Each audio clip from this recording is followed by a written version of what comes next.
episode. Get yourself on the BBC with Leo Ulf. Okay, we're going to have a podcast now, a very difficult one to pronounce. It is the Nanonanofilm Improv comedy podcast. I can only assume that's a Mork and Mindy reference. There you are. From Dave Heron in Hawley in Surrey. He's been improvising in this country and also internationally for many, many years. And he was trained by Dingbats Improv, which is based in Hawley. He says, go and try their classes. Well, there you go. And other such known improvisers as the legendary TJ and Dave as well. And he is currently, as it stands, the joint creative director for Games, which is a quick-fire improv troupe in London. And is a well-established improv coach. I tell you, improv... I don't know how I could do it. I suppose in many ways this is sort of improv. I can read things from the screen and make things up on the spot. But actually, when you're dialoguing with another actor or you're just trying to make something up on the spot, obviously it's a genuine skill. And it takes some stones to do that, doesn't it?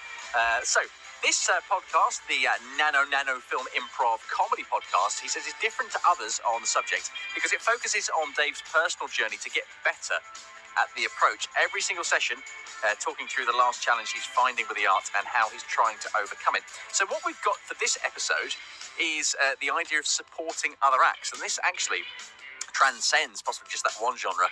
And you can look into to music and theatre as well, and work supporting other acts. So here we are, the Nano Improv comedy podcast from Dave Heron in Hawley in Surrey with his Supporting Other Acts episode. Let's have a listen to it.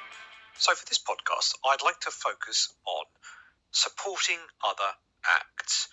Now, I should say at the start, this is not about me casting judgment about other people. It's really focusing on how do I feel when I'm supported, or indeed, in brackets, not supported by other acts, and what can I do to try and help that? I think the first thing to start off with is improv is a very collaborative and supportive environment on stage, as it should be. And I know a number of improvisers talk very much about how do you bring that into real life as well. So not just at home, but actually how do you use that in the improv environment off stage as well? So why don't I start off with the negative, don't know why I had to say it in that voice, aspects of not feeling supported. So I guess there are two ways that I've noticed that some acts don't necessarily support others. The first is when you are on the same bill or show as certain acts, and if they're performing later than you in the bill, they don't sit and watch the acts, or they're before you in the bill or the show and then they leave at the interval and they don't watch other acts. I've seen that happen a number of times, and to be really clear, I'm not casting aspersions. There'll be reasons, I'm sure, why that happens. Beforehand it can be, we need to warm up, and afterwards people might need to get a train back. And to be absolutely clear, I have had to leave sometimes slightly early because of the nature of where the gig is relative to where I live on a weekday night, or indeed at a weekend when the trains are a little bit more ropey. All I want to say is how I have felt as the recipient in an act where other acts possibly have not watched for whatever reason. And that just makes me feel disappointed and sad. And as a result of that, what can I do to try and support other people? What I have tried to do is two major things. The first is to go along to other gigs, first and foremost. So I've been down to Scoops to see the wonderful Foreplay.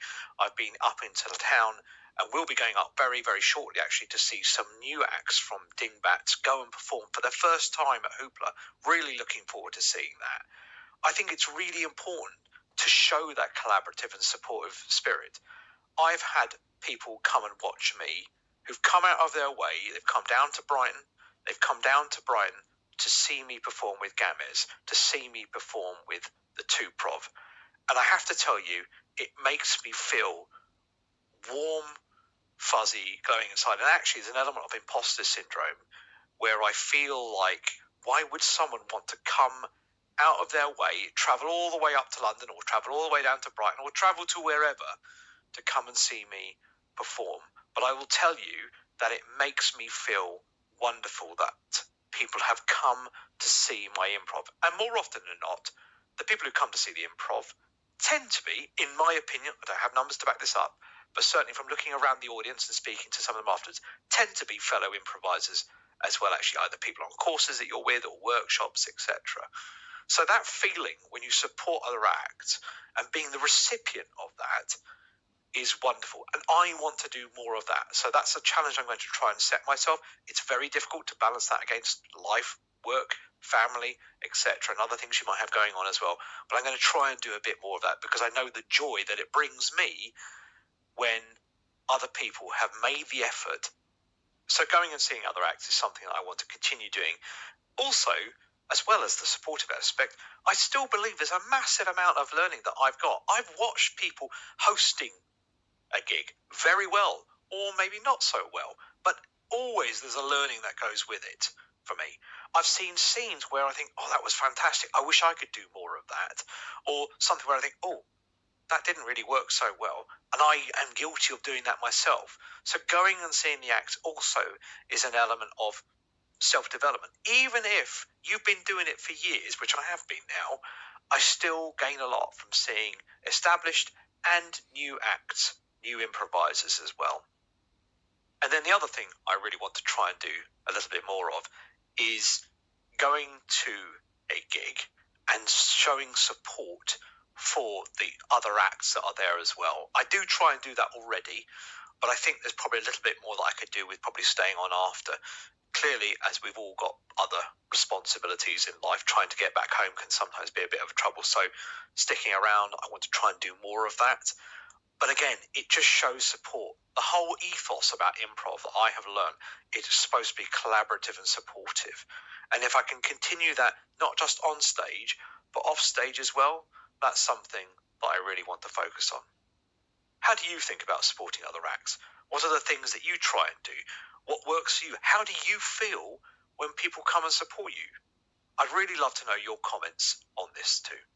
Well, that's the Nanonanofilm Improv Comedy Podcast by Dave Heron, Ian Hawley in Surrey, supporting other acts, which really encapsulates, in my opinion, all of the arts. It is so important to support other artists and other acts and work as a community because we work better as a group. There's no two ways about it, and build each other up. Thank you for that, Dave. Do go and find him on social media. He is Dave Heron, and the Nanonanofilm Improv Comedy Podcast is available wherever you get your audio and YouTube as well. Thank you very much indeed, mainly for allowing me to say Nanonanofilm so many times, Dave. I'm assuming it is a more